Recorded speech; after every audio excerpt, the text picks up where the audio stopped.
जय श्री गणेश। नमस्कार, मैं आचार्य संजय द्विवेदी। मेरे समस्त प्रबुद्ध दर्शकों का मेरे चैनल पर हार्दिक स्वागत है। 9 ग्रहों में शनिदेव न्यायाधीश हैं, कर्म फलदाता हैं, कर्मों के अनुसार ही फल का निर्धारण करते हैं।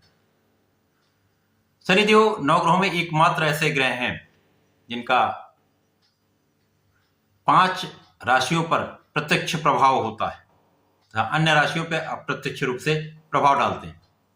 क्योंकि शनिदेव का जिस राशि में गोचर होता है उसके एक राशि आगे तथा एक राशि पीछे, इन 3 राशियों पर 7.5 का प्रभाव होता है।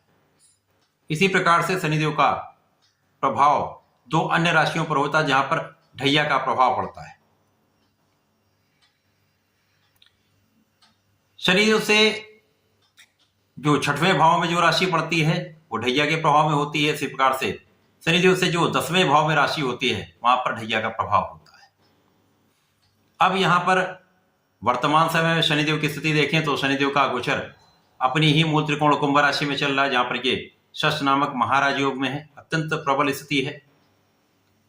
लेकिन यहां पर कुंभ राशि में होने के साथ ही साथ कुंभ राशि पर 7.5 का प्रभाव है। द्वितीय चरण चल रहा है। इसका अर्थ ये हुआ मकर राशि का अंतिम चरण चल रहा है, जहां पर मकर राशि, कुंभ राशि तथा मीन राशि जिसपे प्रथम चरण प्रारंभ हो चुका है, ये 3 राशियां 7.5 के प्रभाव में हैं। इसी प्रकार से कर्क तथा वृश्चिक राशि शनिदेव की ढैया के प्रभाव में। अन्य राशियों पर इनके गोचर के अनुसार ही फल प्रदान होता है।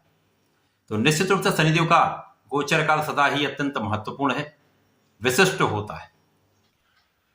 आज मैं मीन राशि के लिए शनिदेव के 7.5 के काल का क्या प्रभाव मिलने वाला है। इस समय में शनिदेव आपको संघर्ष देने वाले हैं अथवा लाभ देने वाले हैं, आपके यश को बढ़ाने वाले हैं, क्षमता को बढ़ाने वाले हैं, आपको सफलता देने वाले हैं अथवा कहीं ना कहीं अवरोध देने वाले हैं। इनका संपूर्ण विश्लेषण लेकर मैं आपके सम्मुख उपस्थित हूँ। प्रिय दर्शकों, ये संपूर्ण रूप से तार्किक विश्लेषण है, अतः वीडियो को पूरा देखें, चैनल को सब्सक्राइब कर लें, बेल आइकन को प्रेस करके ऑल पर क्लिक कर दें। मीन राशि के लिए यदि हम स्थितियों का अवलोकन करें तो शनिदेव का गोचर द्वादश भाव में चल रहा है। यहाँ पर शनि के प्रथम चरण का प्रारंभ हो चुका है। 7.5 का प्रथम चरण चल रहा है। शनिदेव जब द्वादश भाव में होंगे तो ये व्यय का भाव है। यहाँ पर शनिदेव जिस भाव में होते हैं उस भाव की वृद्धि कर देते हैं, तो यहाँ पर आपके व्यय बढ़ सकते हैं। निश्चित रूप से इस समय में व्यय बढ़ते भी हैं, कुछ अकारण व्यय भी होते हैं। आपको इन अकारण व्यय पर नियंत्रण अवश्य करना होगा। यदि आप इन पर नियंत्रण करते हैं तो बहुत कुछ लाभदायक भी होने वाला है। शनिदेव द्वादश भाव में होकर निश्चित रूप से आपके शत्रुओं पर संपूर्ण विजय प्राप्ति कराएंगे। ऋण पर अंकुश लगेगा, ऋण का आप लाभ ले सकते हैं। यदि आप ऋण का प्रयास कर रहे हैं तो आपको ऋण मिल सकता है। ऋण की अधिकता से बचना चाहिए, बहुत कुछ ऋण लेने से आपको बचना चाहिए। परंतु इस समय में आप स्वस्थ भी रहेंगे, परंतु यदा कदा कुछ स्वास्थ्य समस्याएं हो सकती है। हड्डी में दर्द की समस्या हो सकती है, मसल क्रैम्प्स हो सकते हैं, मांसपेशियों में दर्द की समस्याएं हो सकती हैं, क्योंकि यहाँ पर आपकी यात्राएं भी बढ़ सकती हैं। कुछ यात्राएं आपके लिए कुछ कारण से होंगी, कुछ अकारण भी हो सकती हैं। तो इन बड़ी यात्राओं से आपको बचना होगा। कुछ यात्राएं आपके लिए अत्यंत लाभदायक भी होने वाली हैं। कुछ तीर्थ स्थलों का भ्रमण भी कर सकते हैं, परंतु अपने स्वास्थ्य पर आपको नियंत्रण भी रखना चाहिए, स्वास्थ्य का ध्यान रखना चाहिए। शनिदेव का प्रभाव आपके धन भाव पर भी होगा, तो व्यय तो आपके बढ़ेंगे परंतु धन का आगमन भी कहीं ना कहीं से होता रहेगा। विशेष रूप से यहाँ पर धन आपको निरंतर प्राप्त होता रहेगा।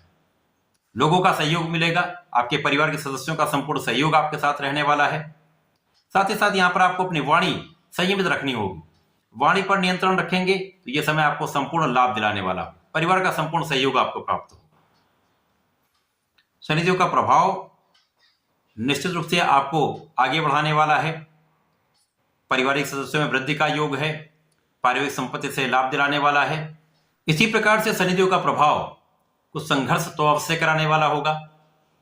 यदा कदा कुछ शत्रु बनते रहेंगे, अकारण ही कुछ आलोचना करने वाले लोग बनते रहेंगे, परंतु उन सभी से आप पार पाते हुए, उन सभी का पराभव करते हुए आप आगे बढ़ते रहेंगे। तो यहां पर आपको बहुत जस्टिफाइड रहना होगा, बहुत न्यायोचित रहना होगा, न्याय संगत कार्य करना होगा। किसी को भी सताना नहीं चाहिए, किसी के साथ अन्याय नहीं करना चाहिए, क्योंकि शनि का सबसे बड़ा गुण ही यही है। कर्म फलदाता शनिदेव न्यायाधीश हैं, तो बहुत न्याय संगत आप रहेंगे तो बड़ा आप लाभ लेने वाले हैं। इसी प्रकार से शनिदेव की दृष्टि का प्रभाव आपके भाग्य को बढ़ाने वाला है। निश्चित रूप से यहाँ पर आपकी भाग्योन्नति तो तय है, भाग्य का संपूर्ण साथ आपको मिलने वाला है। जब भाग्य वृद्धि होती है तो बहुत कुछ अवरुद्ध कार्य भी बन जाते हैं, बहुत कुछ जीवन की बाधाएं दूर हो जाती हैं, कहीं ना कहीं से आपके लिए लाभ की वृद्धि होती रहती है, कहीं ना कहीं से आपको लाभ प्राप्त होता रहता है, लोगों का सहयोग प्राप्त होता रहता है, जीवन में आप आगे बढ़ते चले जाते हैं। कुछ संघर्ष तो अवश्य रहने वाले हैं।